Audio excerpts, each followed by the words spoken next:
Bem, pessoal, boa tarde, quase noite. Eu estou fazendo aqui agora para vocês a nossa aula de química, certo? As questões, né, que a gente passou no aulão do Enem que teve hoje nessa quarta-feira, tá ok? Vou partir logo para a primeira para a gente não perder muito tempo. Na primeira questão, ela fala do quê? Fala um texto de Platão, né?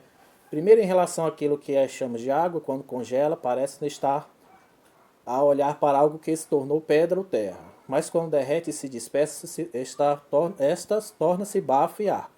O ar, quando é queimado, torna-se fogo. E inversamente, o fogo, quando se contrai e se extingue, regressa na forma do ar. O ar, novamente concentrado e contraído, torna-se nuvem e nevoeiro.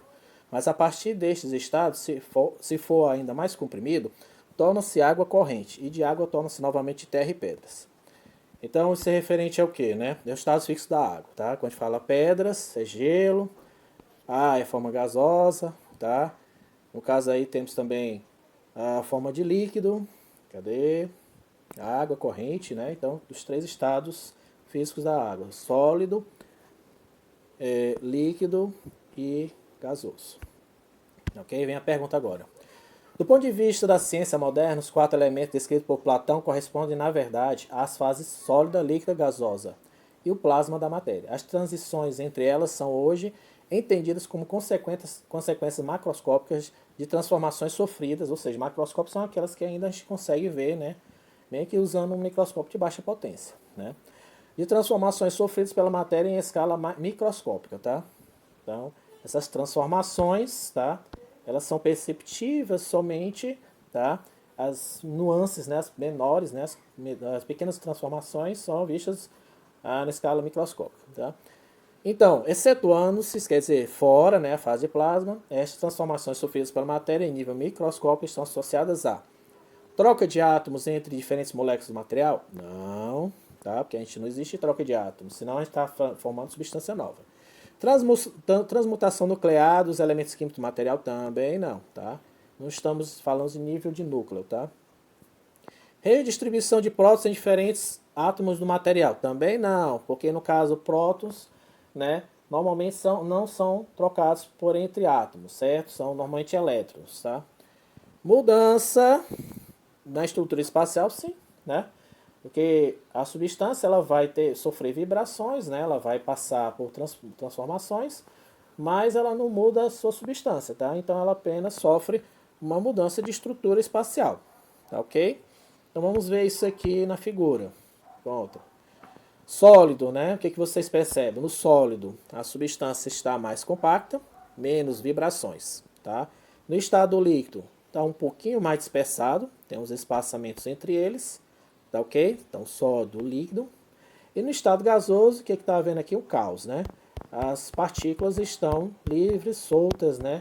E estão dentro do recipiente que os contém, né? Então, ela ocupa todo o espaço dentro do recipiente que os contém. Então, estado gasoso, tá ok? Seguindo, tá? Segundo, alimentos em conserva são frequentemente armazenados em latas metálicas seladas, fabricados com material chamado folha de Flandres, tá? Então, as folhas de Flandres, que consiste em uma chapa de aço, revestida de uma fina camada de estanho, metal brilhante e difícil oxidação. É comum que a superfície interna seja ainda revestida por uma camada de verniz à base de epóxi, embora também existam latas sem esse revestimento apresentando uma camada de estanho mais espessa. Olá, pergunta: comprar uma lata de conserva amassada no supermercado é desaconselhável porque o amassado pode. Vamos lá, o que faz? Alterar a pressão? Não, tá? Isso aí não altera a produção de bactérias dentro de uma lata, tá? Romper a camada de estanho, permitindo a corrosão do ferro e alteração do alimento, sim, tá? O que vai acontecer com esse ferrinho, tá? Vamos fechar aqui. O que vai acontecer com o ferro? Ele vai perder elétrons. Está aqui o ferro, substância sólida, vai degradar em ferro 2 mais, né, liberando o que? 2 elétrons. Tá ok? Então isso aqui vai ser a degradação do metal, do ferro. Voltando, tá? Então, o que vai acontecer, né? vai romper a camada, tá? E vai haver a corrosão do metal do ferro, tá, ok? Então o ferro vai entrar em contato com a substância, né, com o alimento, vai estragar o alimento, tá, ok? Formando bactérias. Próxima, um grupo de pesquisadores desenvolveu um método simples, barato e eficaz de remoção de um petróleo contaminante na água, que utiliza um plástico produzido a partir do líquido da castanha de caju. Pessoal, qual é o líquido? LCC. A composição química do LCC é muito parecida com a do petróleo e suas moléculas. Por suas características, interage formando agregados, muito importante saber disso, com o petróleo. Para retirar os agregados da água, os pesquisadores misturam ao LCC nanopartículas magnéticas, tá ok? Vamos lá? Pergunta. Essa técnica considera dois processos de separação e mistura, sendo eles, respectivamente, qual? Flotação e decantação? Não, porque a flotação, ela usa bolhas de ar, tá? As bolhas de ar fazem com que a substância sólida grude a elas, permitindo a fácil remoção. Decantação também não, porque são substâncias líquido-líquido, sólido-líquido. Só que no caso aí é por densidade. A mais densa desce, né? E a líquida permanece na superfície, tá? Não é o caso, tá? Vou tirar isso aqui.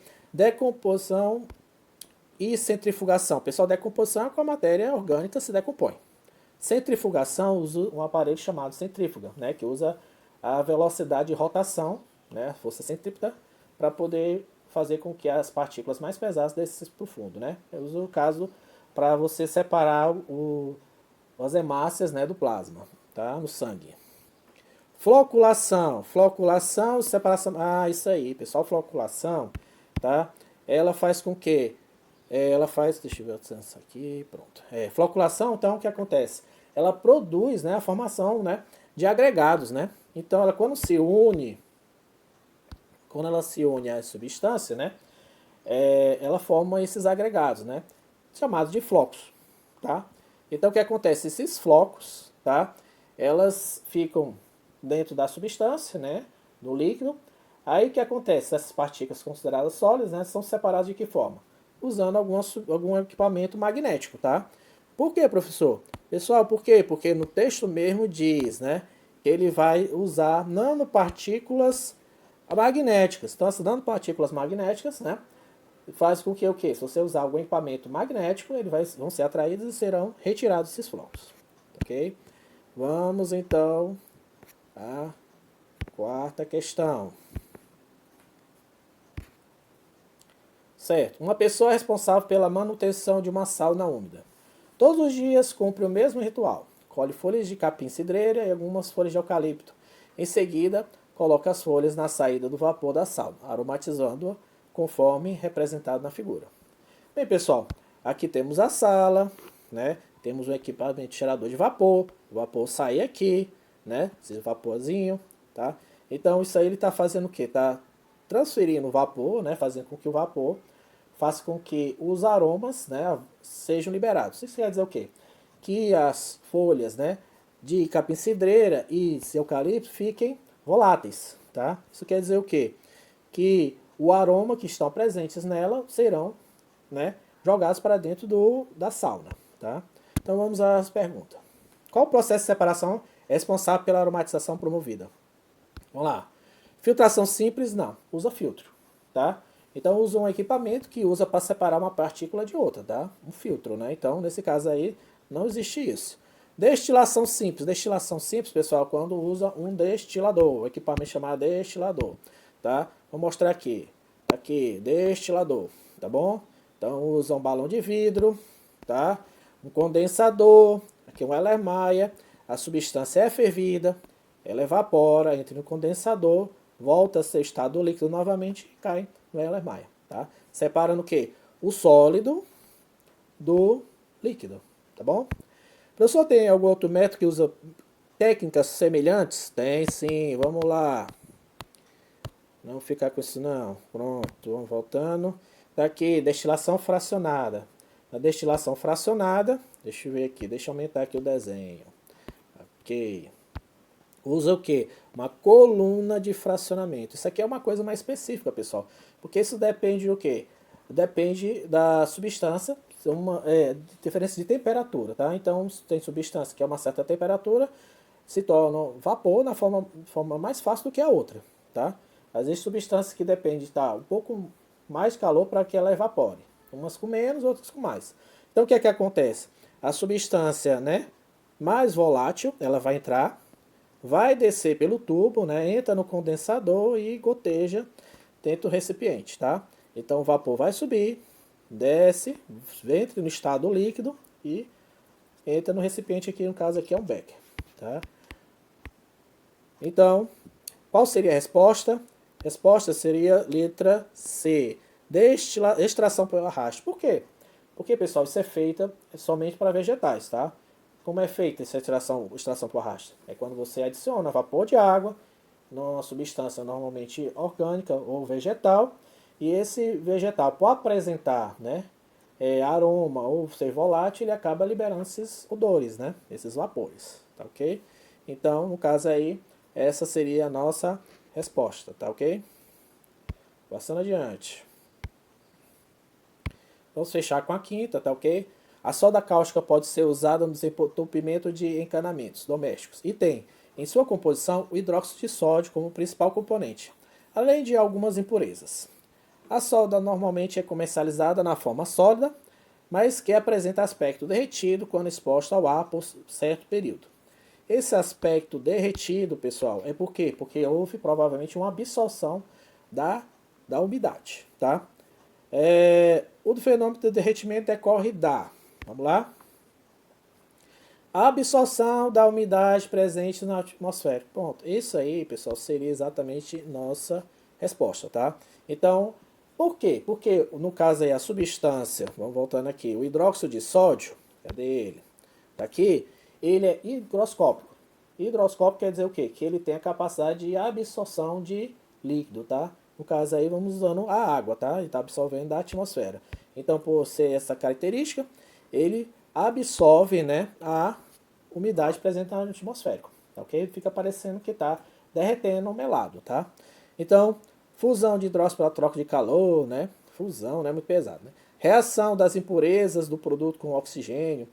A dissolução de gases. Pessoal, a dissolução de gases fica até meio estranho, né?